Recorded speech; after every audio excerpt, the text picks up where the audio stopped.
Okay, I'm back. We're going to go back a little bit what I said yesterday.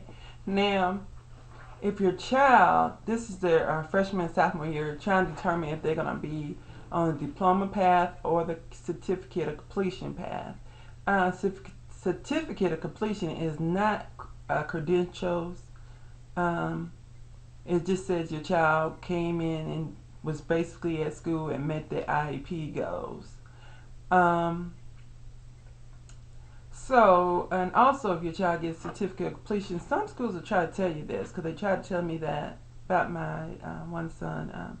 If you get a certificate of completion, that you can go to college. Well, you can't get even financial aid if you don't have either a GED or a diploma, nothing less. Okay, diploma or GED. So you need to, if your child is capable of performing in college or a vocational program, you really need to be on the diploma path.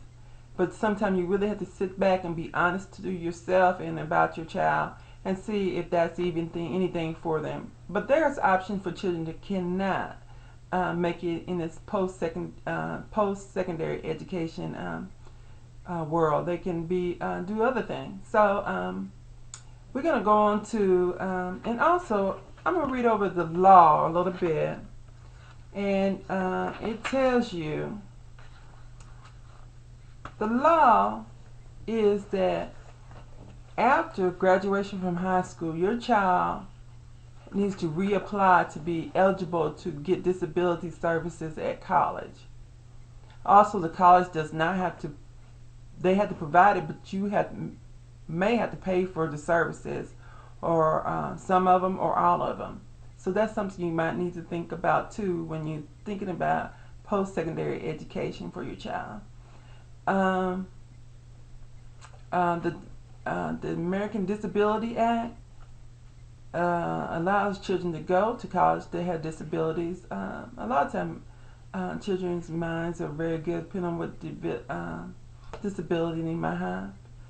Some high-functioning autistic people are definitely capable of going to college and or attending a university with help. Um,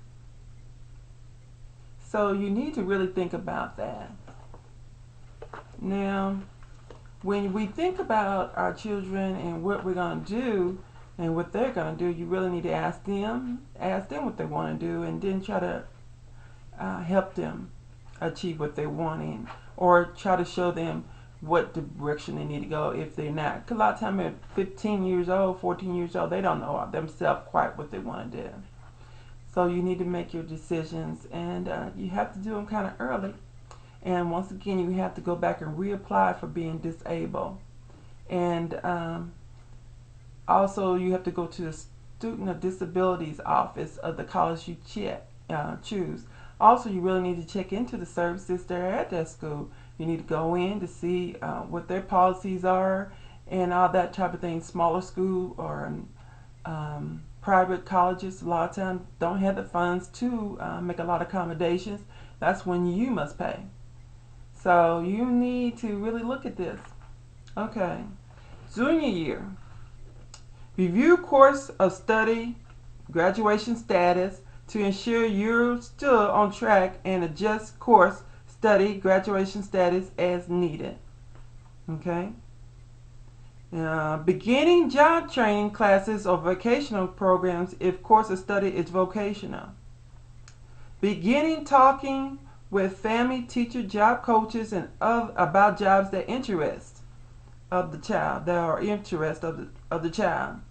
If you plan to go to school after graduation, begin to check into schools and take the SAT if those schools require an admissions test. Now, we need to stop by that. You can get additional time.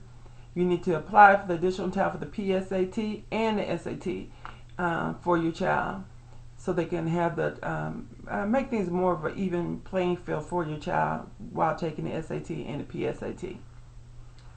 Okay. If you plan to go to school after graduation, begin completing application to schools of interest and financial aid forms. Don't forget those financial aid forms. and scholarships out. If you check out Mrs. Jackie on YMIB, Mrs. Jackie 1, look on my blog site or my profile page, and on the side that they have where you can click on there, and it's about a $10,000 grant. I have not been able to click on it because of it being on my site. So that's just the laws they have when you have those kind of ads on your site. So click on it and see if you can maybe qualify for some of that grant money. I can't guarantee anything or if they're legit or not, but you can, nothing hurts to try. Okay. Next, you need to meet with counselor from vocational rehabilitation and begin the application process if you decide to go the vocational route, which is a definite route people can use. Follow up on status of your Medicaid waiver application. If an application has not yet been completed, do so immediately. Once again, get on those waivers, Medicaid waivers, all of them, and so your child can get those extra supports. That's even in secondary education. They can use those times for secondary education. Also, you can have in the back of your mind your child will qualify for possible SSI or Social Security, depending on what status your child would be. I think it'd be SSI because they have not worked most of the time under the Social Security Administration, and they wouldn't be eligible for Social Security, but SSI, and they can use those monies to help to go to college or complete some type of vocational training, so they don't have to be at the house all day.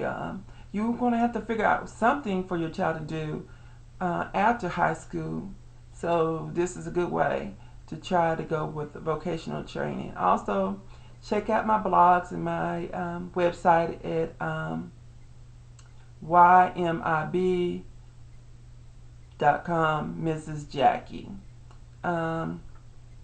And you can also kill two birds with one stone. If you get on that site, you can read articles, click-ons, information. I have one about mercury and autism, and all different statistics about autism, and a little bit of wealth of knowledge there. So look at that site as a go-to site for information on autism. I'm going to be updating it almost on a daily basis. So give me a look at on YMIB, and it's a great inspirational site. Sign up, become a member, and put your interest on there. So thanks for listening, and I'll see you next time.